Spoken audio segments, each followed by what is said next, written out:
विद्यार्थी मित्रमैत्रिणींनो, आज आपण शब्दसंहिता सत्र दुसरे यामधील वारू सोनवणे यांच्या 2 कविता शिकणार आहेत.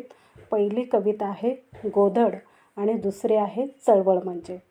तर ह्या दोन्ही कविता शिकण्याआधी आपण वारू सोनवणे यांच्याबद्दल थोडक्यात माहिती पाहणार आहोत.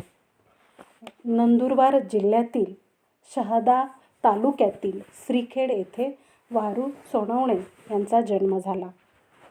वारू सोनवणे यांचा जन्म इसवी सन 1950 शहादा तालुक्यातील नंदुरबार जिल्ह्यातील शहादा तालुक्यातील श्रीखेड येथे 1950 झाला. आदिवासी साहित्य प्रवाहातील महत्त्वाचे समकालीन कवी व चळवळीतील कार्यकर्ते म्हणून त्यांची ओळख आहे. आदिवासींच्या मूलभूत प्रश्नासाठी अविरत लढा त्यांनी दिलेला आहे. गोधड 1987, रोडाली 2014 हे कविता संग्रह प्रकाशित आहेत. गोधड या कविता संग्रहाचा पहाड हिलने लगा या नावाने हिंदी अनुवाद झाला आहे. वारू सोनवणे यांच्या निवडक कविता 2000 प्रकाशित झाल्या आहेत. तसेच कोल्हापूर येथे इसवी सन 2000 साली झालेल्या विद्रोही साहित्य संमेलनाचे ते अध्यक्ष होते. 5वे आदिवासी साहित्य संमेलन पालघरमध्ये 1990 झाले. तसेच परिवर्तन साहित्य संमेलन अकोली 1994 दुसरे नंदुरबार जिल्हा साहित्य संमेलन शहादा 2010 या संमेलनाचे ते अध्यक्ष होते.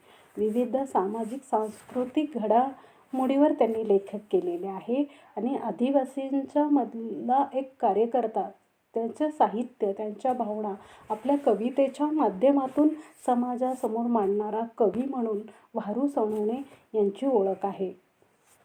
तर गोधड ही जी वारू सोनवणे यांची कविता आहे, ती कविता आधी तुम्हाला मी वाचून दाखवते. तर ती कविता अशी आहे. माझी फाटकी गोधड मळलेली, गोधडीतल्या गोधडीत गुदमरत राहिली. आंबट वासाने नाक खालीवर करून कुशी बदलत राहिलो. गोधडीत नाक खुपसून आंबट वास सोसत राहिलो. याच गोधडीत पूर्वज विझत गेलेत. अश्रूंनी गोधड भिजत गेली आणि आंबट वास आठवण देत राहिला. पूर्वज दुःखाची आजच्या वारसदारांना माझी फाटकी गोधड मळलेली. अशी ही थोडक्यात असणारी कविता, पण आशयानं मोठी आहे. तर या गोधड कवितेचा अर्थ काय आहे, काय म्हटलं या कवितेमध्ये ते थोडक्यात सांगते. या कविता काव्यसंग्रहाचा अर्थ, गोधड या काव्यसंग्रहाचा अर्थ सांगताना कवी म्हणतो, गोधड या काव्यसंग्रहाचा जाणकार चुकीचा अर्थ लावतात. गोधड ही आदिवासींच्या वेदना व्यथांची नसून सडलेल्या फाटलेल्या समाजव्यवस्थेची ही गोधड आहे. ती बदलायची ही वेळ आलेली आहे. आदिवासींची परिस्थिती ही फाटक्या मळलेल्या गोधडीप्रमाणे झालेली आहे. त्यामध्ये काही सुधारणा नाही. वर्तमान परिस्थितीत ते गुदमरून गेलेले आहेत आणि अशा या परिस्थितीमध्ये पिढ्यानपिढ्याचं अज्ञान, दारिद्र्यामुळे त्यांचे शोषण होत आहे. गेल्या कित्येक पिढ्यामध्ये ही व्यवस्था तशीच आहे. आता या व्यवस्थेत जीव गुदमरून जातोय, कारण ही व्यवस्था जीर्ण आणि मळकट झाली आहे. तिचा आंबट वास येत आहे. ती आता बदलायला हवी. फाटकी गोधड, आंबट वास या प्रतिमाही खूप बोलक्या आहेत. भारतीय समाजातील शोषित व उपेक्षित घटकांची व्यथा या कवितेतून व्यक्त होते आणि वारू सोनवणे यांनी ती व्यक्त केलेली आहे. त्यांची दुसरी जी कविता आहे, ती कविता आहे चळवळ म्हणजे. चळवळ म्हणजे या कवितेमध्ये कवी काय म्हणतात बघा. चळवळ म्हणजे काही 2-5 दिवसांची जत्रा नव्हे. बघा, चळवळ म्हणजे काही 2-5 दिवसांची जत्रा नव्हे, की नदीला आलेला पूर नव्हे. चळवळ म्हणजे माणुसकीचा गाभा सतत विकसित होत जाणारा प्रवाह. तो मातीच्या कणाकणामधून पाझरतो, लहान मोठ्या झऱ्यांना जोडतो, सामावून घेतो. हा तो प्रवाह जो थांबत नाही. दगड टाकून अडवले अडत नाही वळणे घेत खडक चट्टाने फोडत असमानतेतून वाट काढत समतोल महासागराकडे गतिमान होत जातो. अरे भल्या माणसा, तेवढाच त्याला ध्यास असतो, तेवढाच त्याला ध्यास असतो. अशी ही वारू सोनवणे यांची दुसरी कविता चळवळ म्हणजे. आता ह्या चळवळ म्हणजे या कवितेमध्ये वारू सोनवणे यांनी काय म्हटलेलं आहे ते बघूया. चळवळ म्हणजे या कवितेतून मानवी समाजाला गतिमान करणाऱ्या कृतिशील प्रवाहाचे चित्रण आलेले आहे. कवीला परिवर्तनाची आस आहे. तो स्वतः चळवळीतील कार्यकर्ता असल्याने आपल्या न्याय हक्कासाठी चळवळ उभी करतो. मात्र ही चळवळ म्हणजे जत्रा किंवा नदीला आलेला पूर नाही. सतत विकसित होत जाणारा हा प्रवाह आहे. चळवळ ही माणुसकीचा मूलभूत गाभाभूत घटक आहे.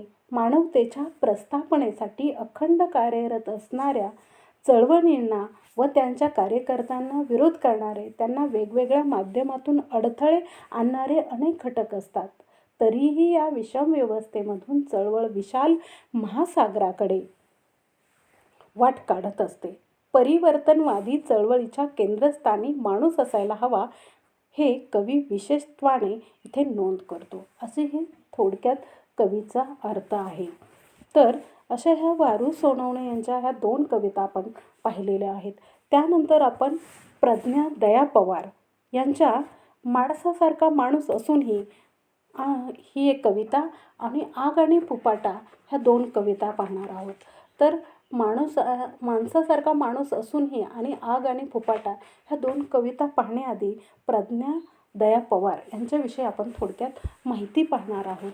तर प्रज्ञा दया पवार एक 90 नंतरच्या कालखंडातील महत्त्वाच्या कवयित्री आहेत. अंतस्थ 1993 आणि उत्कट जीवघेण्या धगीवर 2002, मी भिडवू पाहते समग्राशी डोळा 2007, आरपार लयीत प्राणांतिक 2009, दृश्यांचा ढोबळ समुद्र 2013 हे त्यांचे कविता संग्रह आहेत. अफवा खरी ठरावी म्हणून 2009 हा कथासंग्रह आहे.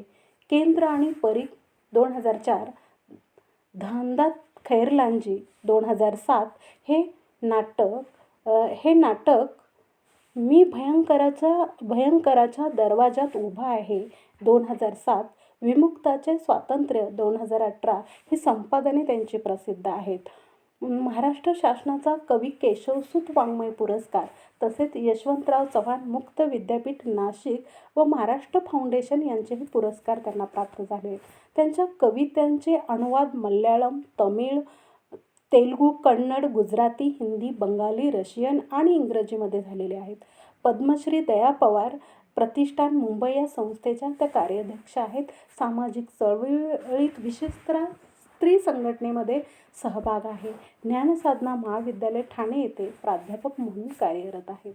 अशा ह्या प्रज्ञा दया पवार 90 नंतरच्या महत्त्वाच्या कवयित्री म्हणून प्रसिद्ध आहेत. तर आपण वर उल्लेख केला त्याप्रमाणे त्यांच्या सामाजिक कार्यात सहभाग आहे. विशेषतः स्त्री संघटनेमध्ये त्यांचा सहभाग आहे. तर स्त्री संघटनेमध्ये काम करत असताना त्याला आलेले जे अनुभव आहे आणि स्त्रीकडं आजपर्यंत चूल आणि मूल या दृष्टिकोनातून समाज पाहतो, तो दृष्टिकोन बदलून नव्या दृष्टिकोन कवितेच्या माध्यमातून मांडण्याचा प्रयत्न या प्रज्ञा दया पवार यांनी केलेला आहे. तर 21व्या शतकात स्त्रियांच्या जगण्याचे अवकाश विस्तृत झालेले असले तरी आजही तिच्याकडे माणूस म्हणून पाहिले जात नाही, ही शोकांतिका आहे. स्त्री आणि पुरुष मानवी जीवनातील संवादी अनुबंध असले तरीही पुरुषाची स्त्रीकडे पाहण्याची दृष्टी ही एक उपभोगाची वस्तू अशीच आहे. आजही पुरुष स्त्रीच्या संपूर्ण देहावर आपली मालकी मानतो, परंतु आधुनिक स्त्रीने पुरुषाच्या भोगाचे साधन बनणे नाकारले आहे. त्यातून स्त्रीला आपले माणूस म्हणून अस्तित्व असणे गरजेचे असल्याचे अधोरेखित होते. माणसासारखा माणूस असूनही या कवितेतही कवयित्री दया पवार यांनी हीच भावना व्यक्त केली आहे. तर ती कविता माणसासारखा माणूस असूनही ही कविता आधी आपण पाहूया. तर माणसासारखा माणूस असूनही या कवितेत कवयित्री प्रज्ञा पवार काय म्हणतात बघा. त्याला काढायचीच तिची नग्न धिंड. काढायचे तिला विद्रूप चापकाने फोडून काढायचंय भर चौकात. उकळत्या तेलात हात घालायला लावून पाहायची तिची सत्व परीक्षा कठोर. शहानिशा करायची त्याला तिच्या पाकुळलेल्या देहमनाची. सतत सिद्ध करायचंय पुरुषत्व विधिरचिताच्या अधिकारानं त्याला आपसुकच प्राप्त झालेलं. तरी हात चोळीत तो बसलाय शांत, आतल्यात उकळत. त्याने घरात लटकवल्यात महामानवांच्या तस्विरी. यच्चावत क्रांतिकारी अर्थात त्यांची स्वप्रतिमा आहे, अतिशय सुसंस्कृत सालस पुरोगामी पुरुषाची. ती वाचू शकते. त्याने डोळ्याच्या बाहुलीआड महत्प्रयासाने दडवलेली नसृष हिंसा जाणू शकते. त्याचे दुःख अपार. पुरुष असल्याची त्याला मोजावी लागते जबर किंमत, माणसासारखा माणूस असूनही. माणसासारखा माणूस असूनही या कवितेमध्ये बघा काय म्हटलेले. या कवितेत पुरुषाच्या मनातील स्त्रीबद्दलचे नकारात्मक विचार व्यक्त झालेले आहेत. स्त्री आपल्या अस्तित्वासाठी झगडत असताना त्याला असे वाटते की तिची नग्न धिंड काढावी, तिला चापकाने फोडावे, उकळत्या तेलामध्ये हात घालायला लावून तिची कठोर सत्व परीक्षा घ्यावी, तिच्या स्त्री देहाचे लचके तोडून त्याला आपलं पुरुषपण दाखवून द्यायचं असतं. परंतु त्याला आता त्यातील काहीच करता येत नाही. कारण स्त्री ही आपल्या अस्तित्वासाठी जागृत झालेली आहे. तिला जगण्याचे भान आलेले आहे. आजपर्यंत इथल्या पारंपरिक समाजव्यवस्थेनं पुरुषाची प्रतिमा सुसंस्कृत आणि पुरोगामी अशी विचित्र केली आहे. त्याच्या घरात महापुरुषांचे फोटो आहेत, मात्र त्याच्या मनात स्त्रीबद्दल हिंसाच भरलेली दिसते. या कवितेतून कवयित्री दया पवार यांनी स्त्रीबद्दल हिंसाच भरलेली दिसते. या कवितेतून कवयित्री दया पवार यांनी समता व न्यायाची अपेक्षा व्यक्त करून मानवी मूल्य हे सर्वश्रेष्ठ मूल्य असल्याचे सूचित केले आहे. तर आग आणि फुपाटा या कवितेमध्ये सुद्धा कवयित्रीने पुरुषप्रधान संस्कृतीचे चित्रण केले आहे. तर ही आग आणि फुपाटा ही कविता कशी आहे ते आपण थोडक्यात बघूया. बघा, मला नव्हता फाडायचा साळसूत मुखवटा आदर्शाचा, सोयीचं करायची होती संस्कृतीची बेमालूम चालत आलेली.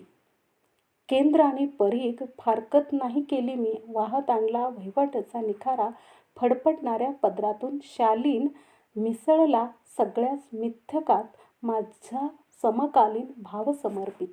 असं काही शिकवलं नव्हतं मला कुणी कधीच, पण जगण्यातच होती लागण. किरकोळ बाई करून करून काय करेल, आगीतून निघून फुपाट्यात पडेल. आग आणि फुपाटा फक्त दोन पर्याय आहेत भाषेला, किरकोळ बाईप्रमाणे पुरुष रचित. अशी ही प्रज्ञा पवार यांची आग आणि फुपाटा ही कविता आहे. तर या कवितेमध्ये काय म्हटलेलं आहे बघा, की या कवितेमधून पुरुषप्रधान संस्कृतीचे चित्रण केलेले आहे. अनेकदा पुरुष मानसिकतेने आदर्श भासवलेला चेहरा प्रत्यक्षात संकुचित असतो. स्त्रीने कितीही प्रगती केली तरी ती बंड करू शकत नसल्याचेच दिसते. एखाद्या स्त्रीने आत्मसन्मानासाठी बंड केले तरी काही होऊ शकत नाही, कारण शेवटी ती बाई आहे. अशी गळचिपी करणारी ही व्यवस्था आहे. पारंपरिक समाजव्यवस्थेत आग आणि फुपाटा हे दोनच पर्याय स्त्रियापुढे आहेत. हे वास्तव कवयित्री सूचित करते. नीतिमत्तेच्या नावाखाली पुरुषांची पाशवी वृत्ती स्त्री रोजच अनुभवत असते. अशी ही स्त्री वेदना, अस्वस्थता निर्माण करते. अशी ही प्रज्ञा दया पवार यांची आग आणि फुपाटा ही कविता आहे. या कवितेमधून या दोन्ही कवितांचा मथितार्थ आपण बघितला तर आजपर्यंत आपल्या समाजव्यवस्थेमध्ये स्त्री आणि पुरुष यांना माणूस असून सुद्धा वेगवेगळ्या प्रकारचं स्थान असल्याचं दिसून येतं. आपल्या ह्या पुरुषप्रधान संस्कृतीमध्ये न स्वातंत्र्यम स्त्री अहर्ती असं म्हटलेलं आहे. स्त्रीला कुठल्याही प्रकारचं स्वातंत्र्य नाही, असं ही आपली समाजव्यवस्था आहे. बाईनं कितीही केलं तरी तिला स्वतंत्र जगण्याचा अधिकार या समाजव्यवस्थेनं नाकारलेला आहे. माणसासारखा माणूस असूनही ती माणसासारखं आयुष्य जगू शकत नाही. या समाजव्यवस्थेमध्ये तिचा माणूस पण नाकारल्याची खंत प्रज्ञा पवार यांनी या दोन्ही कवितेतून मांडल्याचं आपल्याला दिसून येतं. धन्यवाद.